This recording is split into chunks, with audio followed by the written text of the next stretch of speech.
My wife and my children will not be watching Raw because I am going to do something that is unthinkable.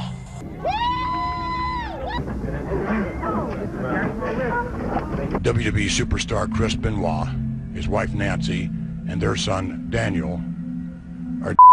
Television has always been a window into the world, but sometimes what slips through that screen is far darker than anyone ever intended. Take this first video, for example. It starts like any other broadcast, but what unfolds taps into one of humanity's deepest fears. There aren't many ways to die that scare people more than being buried alive.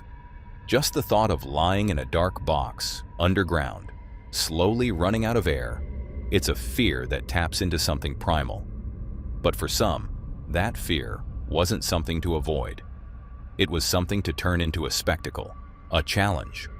The most famous person to ever try it? Harry Houdini. The legendary escape artist made several attempts at the buried alive stunt. The first time, he was placed in a casket and buried under 6 feet of dirt. He actually punched through the surface and almost made it, but passed out before he could finish the escape. People thought he was dead. He wasn't. But he came close. He tried again. Twice. Survived for over an hour each time. But he never quite made it out on his own. He always needed help getting pulled out. Houdini swore he'd try again in 1927. He believed that would be the year he'd finally do it. But he died before he could. And ever since, the buried alive trick has become a kind of holy grail for magicians and escape artists. The one stunt even Houdini couldn't pull off. Fast forward 66 years. Halloween, 1993. A man named Bill Shirk decided to give it a try, live on TV. He wanted to honor Houdini, but also to raise the stakes. Not just buried, but buried in a coffin, handcuffed, with cement poured on top instead of just dirt. From the start, things felt off. Shirk was worried. He said the grave was too wide and long, which changed how the stunt would work. I got a bad feeling about this thing. As the first layer of dirt was shoveled on, he used his walkie-talkie to tell his crew to stop everything. He wanted out, but it was too late. Cameras were rolling. The audience was watching. He changed his mind, told them to keep going. Cement was poured. It began to harden. And then, something terrifying happened. Decides to go ahead. I think we gotta go. Tons of concrete are poured. Suddenly, the concrete sinks. The coffin has been crushed. The level of concrete suddenly dropped. Big bubbles rose to the surface. Then, a loud splash. The crew froze. There was only one explanation. The coffin had caved in. The cement and dirt rushed in, crushing everything inside. A rescue team jumped into action, but people feared it was already over. If the weight hadn't killed him, the lack of oxygen probably had. A backhoe digs and digs, and crucial moments pass. Shirk cannot be found. But then, miraculously, Bill Shirk emerged from the rubble, barely conscious, gasping for air. He was rushed to the hospital, broken bones, bruised body, but he was alive. Thank God he spared my life on this one, and it'll be a while before I'll do one of these. Even though Bill Shirk said he was done with death-defying stunts, that didn't last long. Not really. He was back at it not long after, trying the same kinds of escapes that almost killed him. And sometimes, the results were nearly just as bad. Shirk climbs in the casket. The snake goes in first, but there's a problem, and Shirk has to get help. But as lucky as Shirk was to survive, not everyone was. 2 years before Shirk's near-death experience, Joe had tried the same trick, buried in a plastic and glass coffin with cement and dirt poured on top. It was his shot at fame. He'd already done a buried alive escape once before. 6 feet of dirt, wooden coffin, and he survived. But this time, things were different. He didn't test the coffin. He didn't test the cement. He didn't have a rescue plan. The crowd was there. His parents were there. A TV crew was rolling. And then, it happened. It was a cold night anyway, and when it sunk, I just knew trouble. We're in trouble. It's not fun anymore. Much like the footage from Bill Shirk's near-fatal escape, the level of cement and dirt during Joe's stunt suddenly began to dip. But this time, it happened in a much more dramatic fashion. The cave-in was so violent, I'm honestly not even sure I'd be allowed to show it on YouTube. According to several eyewitnesses, the weight of the cement completely crushed the coffin. There was a deafening crash, followed by instant panic. People rushed in, desperate to dig him out. But without any kind of rescue plan, things spiraled into chaos. Trapped beneath dirt and concrete, surrounded by cheering fans, his own parents, and a rolling TV camera, the amazing Joe lost his life. Ironically, inside a coffin, buried 6 feet under. If you thought this was shocking, just wait till you see the next one. When it comes to television moments that leave a lasting impact, few have ever struck as deeply as the story of Donald Herbert. A segment aired on 60 Minutes would turn what first seemed like a quiet medical tragedy into one of the most heartbreaking resurgences ever broadcast. It all began just after Christmas in 1995 in Buffalo, New York. Herbert, a firefighter, was responding to a house fire. While standing on the roof, attempting to extinguish the blaze, the structure beneath him suddenly collapsed. He plummeted into the attic and became trapped in the thick smoke. He was stuck inside for 6 minutes, without air, without a chance to escape. When rescuers finally pulled him out, the damage was already done. He had survived, but his brain had gone far too long without oxygen. The result was devastating. In the months that followed, Herbert entered a minimally conscious state. He couldn't eat on his own. He couldn't breathe without assistance. He couldn't recognize the world around him. He was placed in a nursing home, sustained only by a feeding tube. Years passed, and slowly, the world moved on. By all appearances, Donald was gone, alive in body, but not in mind. But then, something impossible happened. On April 20th, 2005, nearly a decade later, Donald suddenly regained consciousness. Without warning, after nearly 10 years of silence and stillness, he became lucid. Staff were stunned. His awareness was sharp. He recognized his family. He asked about them. He remembered his life. The moments following were all captured by cameras and later shown on an episode of 60 Minutes, with the footage being some of the hardest hitting and emotional that I've personally ever seen.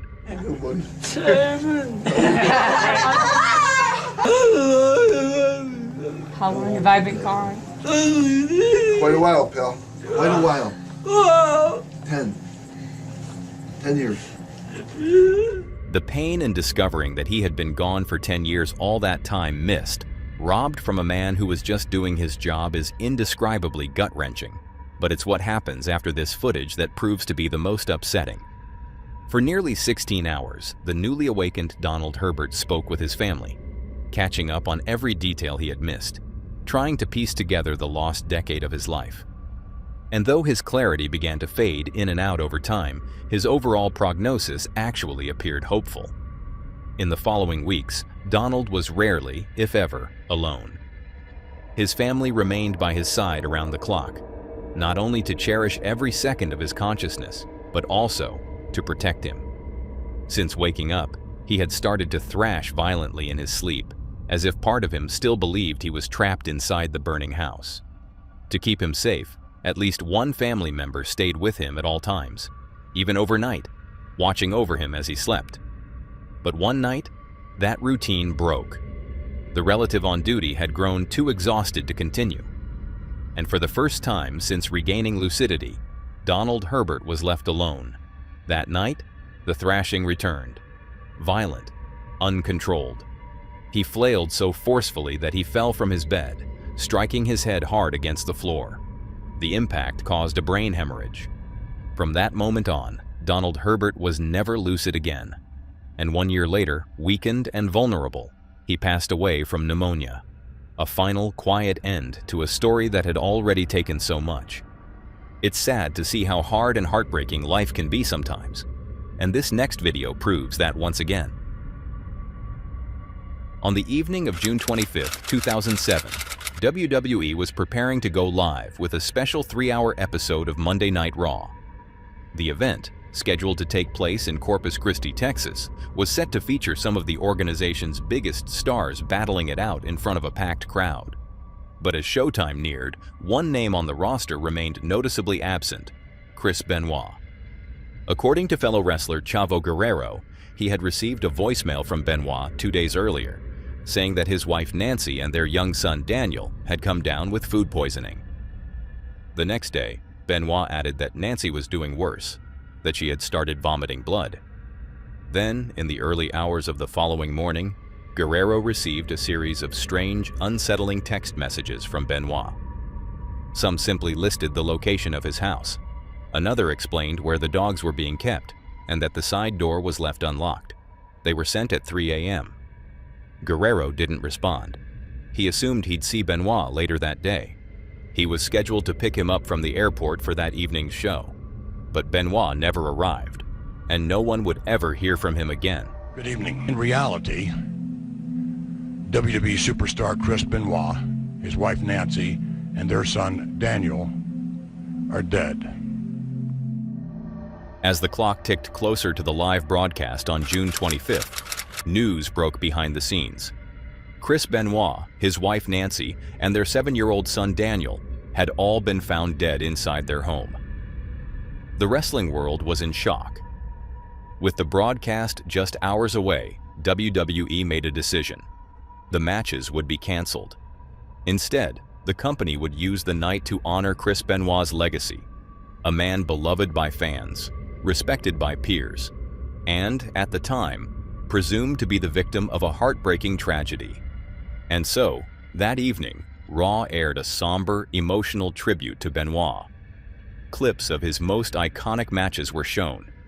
Top names in the industry, Stone Cold Steve Austin, John Cena, and even CM Punk, who was originally scheduled to face Benoit that night, shared personal memories, describing him as a tireless worker, a technical genius, and a devoted family man. It was respect. It meant everything to him. Respect for this business, respect for the fans, respect for the wrestlers, respect for his family, respect for himself. For a brief moment, the wrestling world came together in mourning. But toward the end of the tribute, something changed. William Regal appeared on screen. Unlike the others before him who had poured their hearts out, Regal's comments were strangely reserved. There was no heartfelt reflection, no praise, just a quiet, cautious acknowledgement of Benoit's passing. At a later date, I'll be quite happy to sit here and tell you all the things about Chris Benoit that I'd like to tell you. But now all I'm willing to say is that Chris Benoit was undoubtedly the hardest working man in professional wrestling. Some viewers noticed the shift immediately. The tone of the broadcast suddenly felt off, more muted, more tense, and there was a reason. Right before Regal's live segment, he was reportedly pulled aside by fellow wrestler John Layfield, who whispered a chilling question: "Do you think he had anything to do with it?" Until that moment, the idea had never crossed Regal's mind. He had a full tribute prepared, but that question changed everything. Now, as he stood before the camera, doubt crept in. His words became shorter, careful, uncertain, because suddenly the impossible was becoming real. And for those who know how the story ends, you already know where this is going. We're now looking at this case and ruling it as a double homicide suicide. Evidence in the home leads us to believe that Mr. Benoit had his wife by asphyxiation.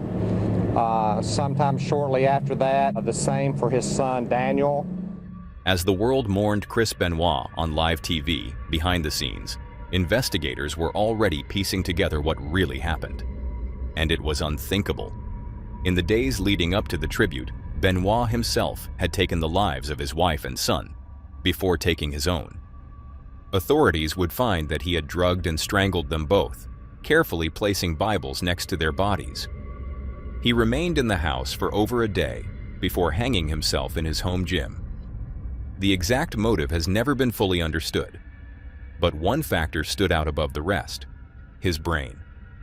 After his death, Benoit's brain was examined by a neurologist. The findings were chilling. His brain was so severely damaged from years of trauma, it resembled that of an 85-year-old Alzheimer's patient. The violence, the methodical nature, the emotional collapse. It all seemed to point toward a mental breakdown, possibly worsened by chronic traumatic encephalopathy, a condition now commonly linked to repeated concussions in contact sports. And suddenly, the glowing tribute that had aired just hours earlier, full of admiration and praise, took on a horrifying new meaning. This man, celebrated live on television as a hero and devoted father, had in fact been responsible for the brutal murder of his own family. And yet, there were more eerie echoes to be found. One of the most unsettling artifacts left behind was a promo Benoit had recorded for a separate episode of Raw, filmed just a few years prior. My wife and my children will not be watching Raw. Because I am going to do something that is unthinkable. I believe you with my anger. Sleep well. It was meant to hype up an upcoming match. But now, with the weight of hindsight, the footage feels wrong. Like a mask.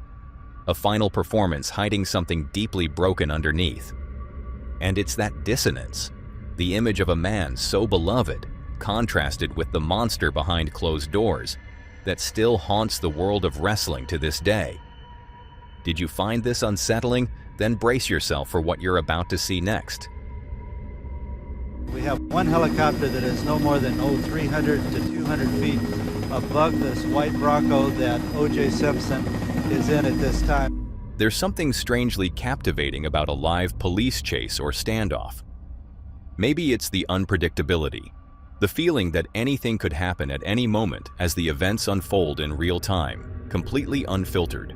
This is like a comfortable stroll that this guy's just taken through the neighborhood. Somebody, making the decision said, just let this guy go. Some of these broadcasts end up being bizarrely comical, remembered more for their absurdity than anything else.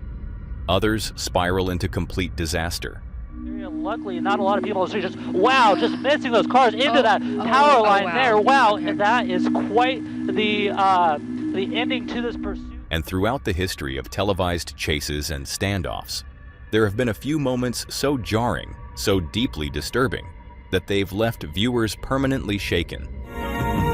This is Today in LA, First Edition, with Carla Arago. One of the earliest and most infamous examples came in April of 1998 in the unofficial capital of car chases, Los Angeles. At around 3 p.m., regular programming across the city was suddenly interrupted. Even children's shows were cut mid-air. What followed was one of the most horrifying standoffs ever aired. Daniel V. Jones, a 40-year-old man with a long battle against illness, had parked his truck on the Harbor Freeway. He exited the vehicle, calmly laid down a homemade banner that read, "HMOs are in it for the money. Live free, love safe or die," and stood in view of circling news helicopters. Daniel had been diagnosed with cancer and more recently, HIV, something he reportedly blamed himself for. But his growing frustration was directed at health maintenance organizations, or HMOs.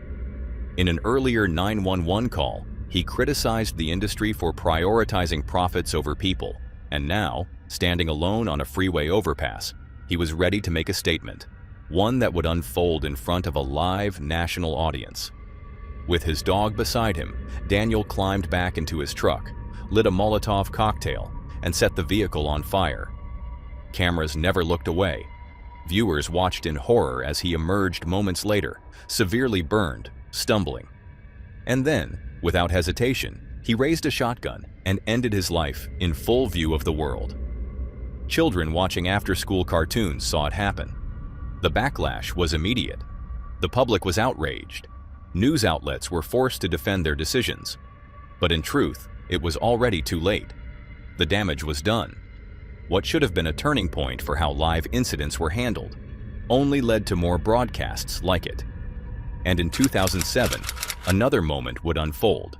One that, for me, has left a lasting mark for over a decade. It was July 27th, just after 12:30 p.m., in Phoenix, Arizona. The familiar breaking news graphic flashed across multiple stations. A high-speed chase had broken out, reportedly beginning after a white pickup truck had crashed into a police vehicle and fled the scene. Helicopters were immediately dispatched. Cameras zoomed in. The world watched. At one point, police deployed a spike strip, which shredded the truck's tires and forced the driver to gradually slow down. Eventually, the truck came to a complete stop, bringing the chase to its dramatic conclusion. And it looks like they're probably just going to let this thing play out. Yeah, he can't go much further. This may be the end of this thing. News helicopters scrambled to get the perfect angle. It felt like the moment everyone was waiting for. But then, the screen cut to static. Well, he's taking off running. Okay, now it's a foot chase. Okay, now he's jumped into another vehicle. Okay. All right, they're closing in. Looks like they've... Oh, Jesus. We're going to pull out.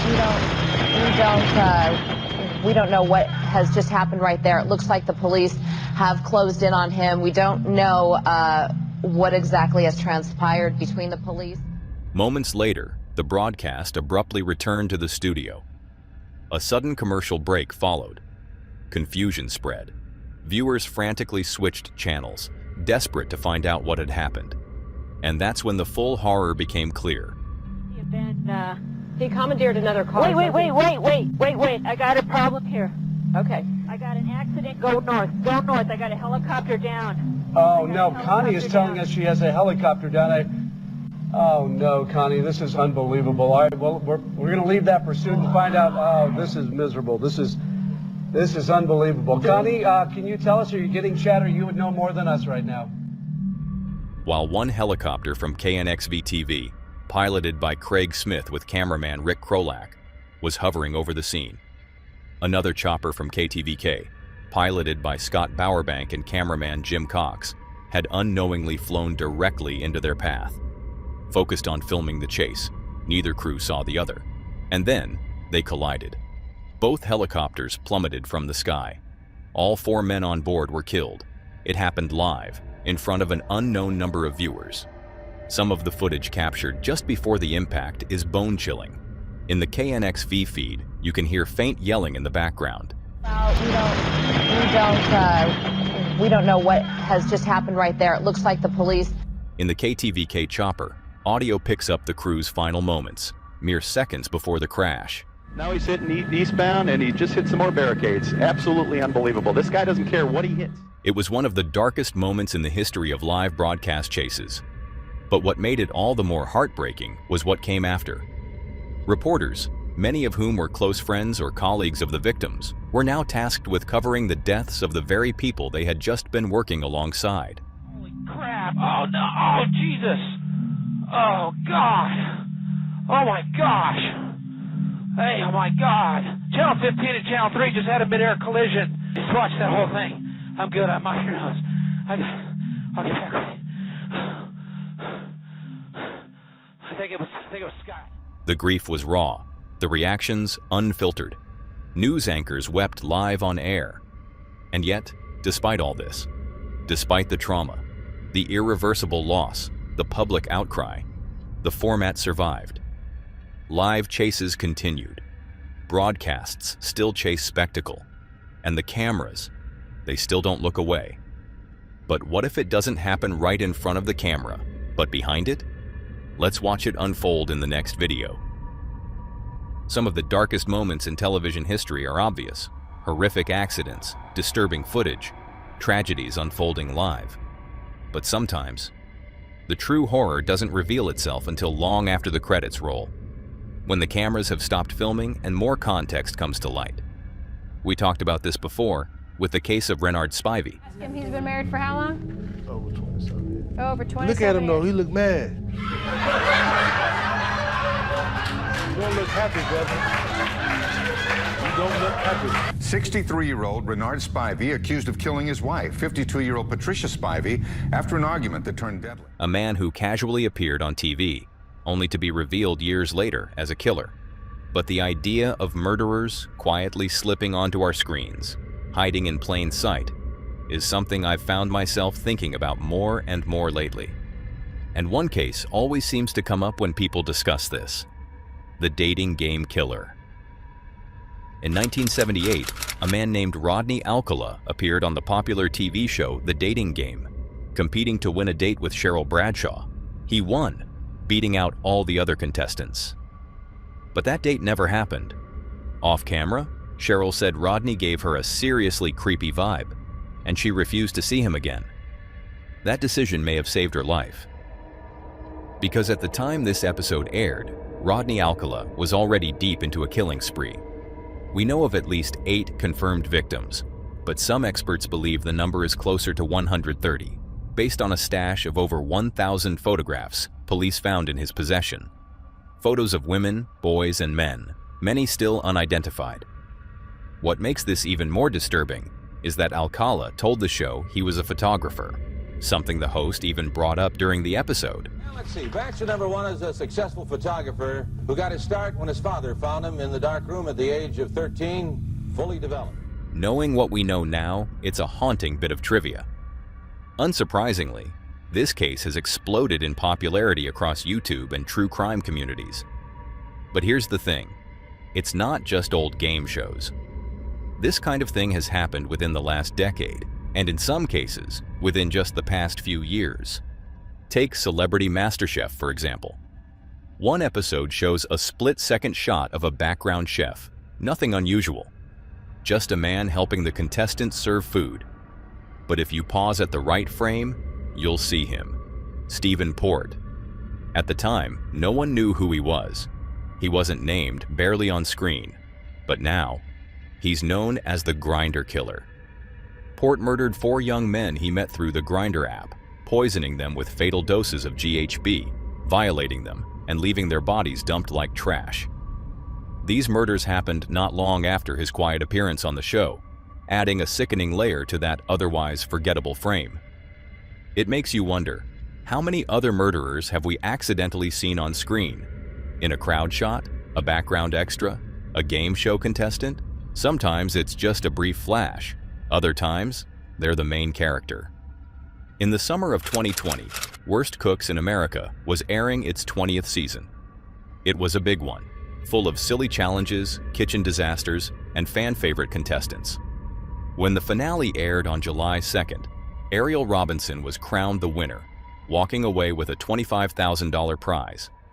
But if you try to find that season today, on streaming, on demand, even in clips, it's completely gone. Erased. And given what happened next, it's no surprise.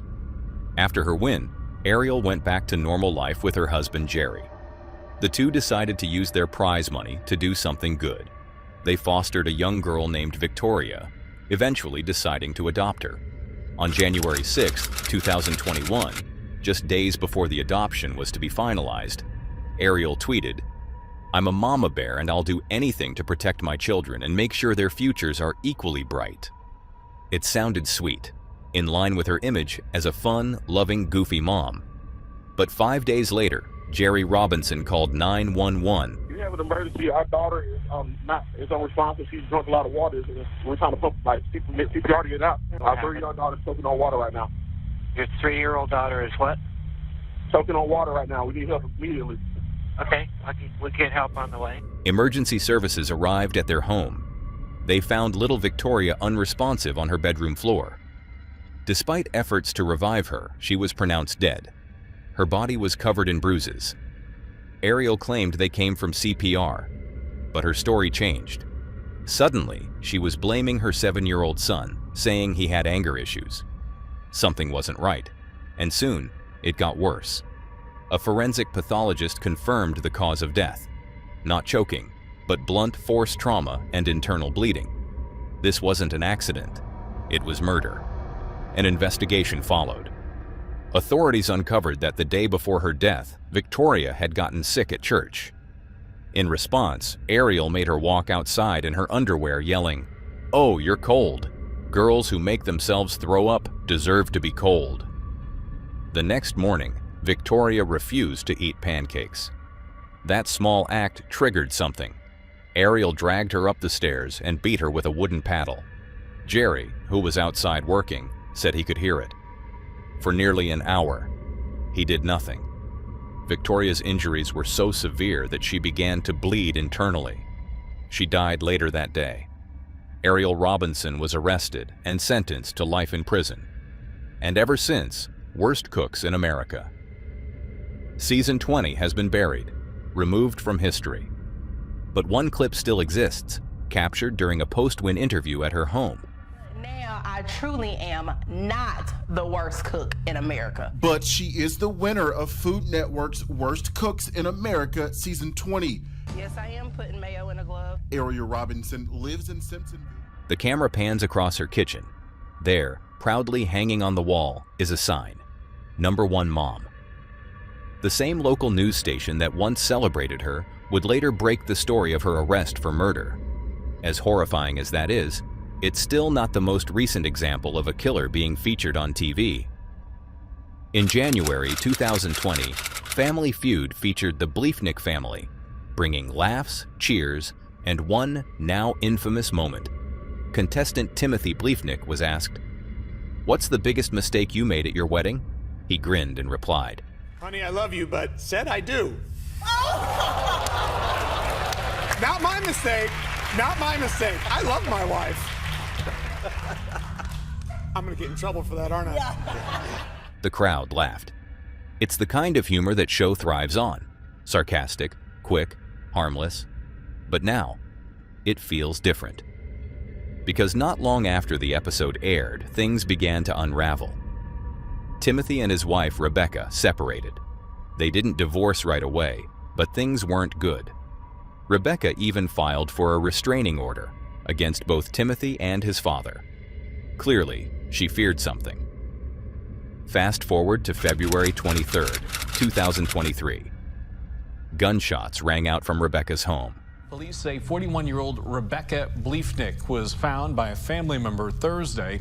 Police say she had been shot multiple times. When police arrived at the scene, Rebecca Bliefnick was already gone. There was nothing they could do, and it didn't take long for investigators to turn their focus to the one person they suspected most, her estranged husband, Timothy. On March 13th, police arrested the now 39-year-old in connection with Rebecca's death. He was charged with 2 counts of first-degree murder, accused of pulling the trigger inside her own home. His mugshot?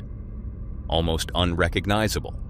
A far cry from the smiling, joking man America had seen on Family Feud just a few years earlier. The whole thing is disturbing enough on its own. But what makes it even harder to process is how beloved Timothy and his family were in their hometown. They were local celebrities, the kind of people you root for. They even had community watch parties when their episode aired. Videos of neighbors cheering them on still exist on YouTube. Listen, that was so much fun. I'm so happy and appreciative of the support of the community, so thank you. All of it makes what happened next feel even more tragic. And looking back now, after everything that's unfolded since the episode aired, and since Timothy delivered that now iconic joke, saying "I do," you can't help but wonder if there was some truth hidden in those words all along. Did you find these 5 videos disturbing? Then brace yourself for the last disturbing video. Our final entry takes us back to November of 1992, when 15-year-old Yuandra Martin took her own life. She had recently discovered she was 13 weeks pregnant, a revelation that reportedly caused conflict at home and left her feeling hopeless. Her death shocked those around her and thrust her grieving parents, Maritza Martin and Emilio Nunes, into the public eye. But this wasn't a united family mourning their daughter. Far from it. Maritza and Emilio had separated before Yuandra was even born, with Maritza gaining full custody. According to Emilio, this meant he had barely seen his daughter growing up, something he claimed was intentional, alleging that Maritza had purposely kept Yuandra from him. In the wake of the tragedy, Emilio began publicly blaming Maritza for their daughter's death. He accused her and her new husband of being abusive, even claiming they struck Yuandra when they discovered she was pregnant. Making things worse, he said he hadn't even known about Yuandra's death until an hour before the funeral when a friend called him. To be clear, none of Emilio's accusations have been officially confirmed. There's no solid evidence to verify his version of events. But whether true or not, it's clear that in Emilio's mind, he believed every word. And that's where the dark side of television comes in. For reasons still hard to understand, the news station O Curio Asi decided to take Emilio's word at face value. They ran with his accusations and turned his grief and his rage into a full-scale story. They sent a reporter, Ingrid Cruz, to interview Emilio. The location? His daughter's grave. There, Cruz asked him increasingly personal, invasive questions. What would you say to your daughter if she were still alive? How did you feel when you saw her body in the casket? The line between journalism and cruelty was quickly vanishing. And then, something horrifying happened. Doña Maritza. Marisa, me daría una reacción para ocurrió así, por favor, sobre la muerte de su hija Joandra. Una reacción de usted.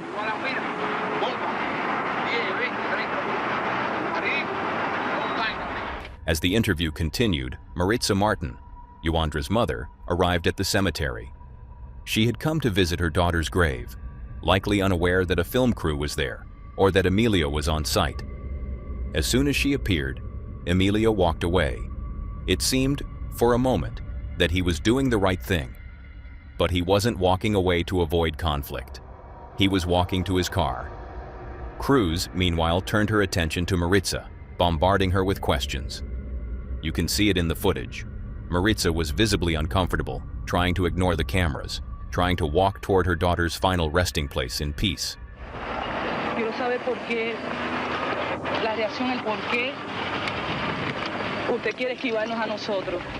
The camera kept rolling, and tensions kept rising. And then, in an instant, everything shattered. Su hija tomó esa decisión de quitarse la vida. Usted no tiene nada que decir. From out of frame, Emilio Nunez charges back in.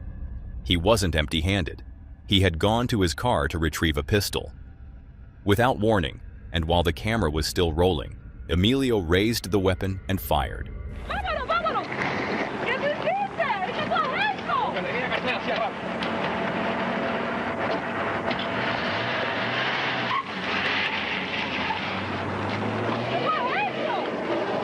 Hey, get in the car. He just shot a woman, possibly coming after us.